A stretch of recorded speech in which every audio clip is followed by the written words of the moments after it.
ফকিৰগ্ৰাম শিৱ মন্দিৰত মানে কমিটি আৰু পূজাৰী আমাক মাতিছিল।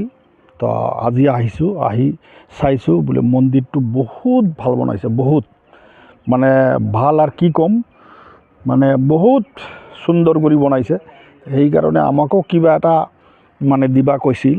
তো যে মূৰ্তিটো আছে, মূৰ্তিটোৰ কাৰণে আমি 1 লাখ টকা দিম আৰু গেটেৰ কাৰণে 50,000 টকা দিম। আৰ এইটো অচিৰে 1 মাহৰ ভিতৰতো দিম। আৰ দিয়াৰ পিছত গেটটো কমিটি বনাব, মূৰ্তিটো লৈ আহিব 14-15 তাৰিখ এইটো অপেনিং কৰিব। আৰু অপেনিং কৰাতো হয়তো আমাক মাতিব, আমি থাকিম।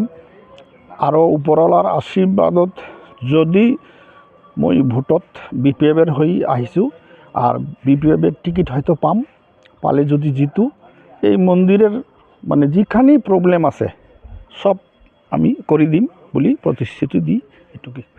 আপনি মানে বিভিন্ন জায়গাত নির্বাচনের আগতে মন্দির মসজিদ বিভিন্ন ঠাইত কাম কৰি আছে, এইটো ক্ষেত্ৰত ৰাজ্যৰ সহায় কেনেকৈ পাই আছে? ৰাইজৰ সহায় বহুত পাই আছোঁ। হ্যাঁ, মানে হিন্দু মুসলিম সব মানে যিমান মানুহ আছে সব আমাক মানে ভাল কথা কৈ আছে বোলে আপনি মানে ভোট পাব, আপনি পাস কৰিব।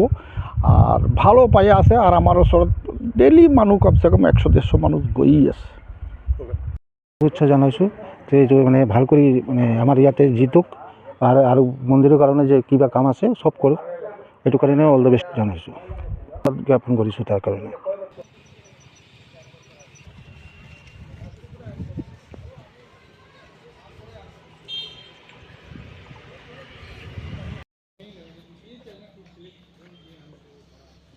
आई पंडित जी